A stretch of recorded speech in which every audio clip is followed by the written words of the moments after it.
Dear viewers যারা ভিডিওটা দেখছেন, আপনার বীজের কোয়ালিটি খারাপ, আপনি কেমনে বুঝবেন? আপনার বীর্যটা বা শুক্রাণুটা যে ভালো নেই, কেমনে বুঝবেন? বুঝার উপায় হলো যে আপনি বিয়ে করছেন 2-3 বছর, বাচ্চা কাচ্চা হয় না, এইটাই প্রথম মানে টেকনিক বা লক্ষণ। এখন আপনি বিয়ে করছেন, বাচ্চা কাচ্চা হচ্ছে না, তাহলে আপনি কি করবেন? আমার পরামর্শ যে পুরুষ মানুষের একটা মতো টেস্ট করলে বোঝা যায় যে কেন বাবা হতে পারতেছেন না। নাম্বার 1, যে আপনার শুক্রাণুটা ঠিক আছে কিনা দেখার জন্য শুধু সিমেন্ট টেস্ট করবেন। স্বামী স্ত্রীর মিলামেশা 3 দিন না করে আপনি বীর্যটা কালেকশন করতে দিবেন।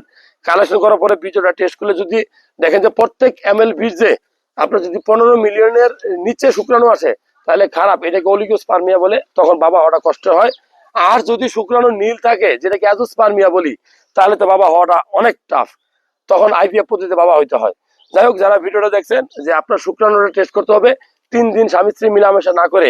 শুক্রাণুর কোয়ালিটি খারাপ হলে কি খাবেন? ভালো ভালো খাবার খাবেন, বিশেষ করে কলা, কলার বিচি, আনারের বিচি, তরমুজের বিচি, এরকম বিচি জাতীয় খাবারগুলো খাবেন। আপনি সবুজ শাকসবজি, পালং শাক, পুঁই শাক, ব্রোকলি খাবেন।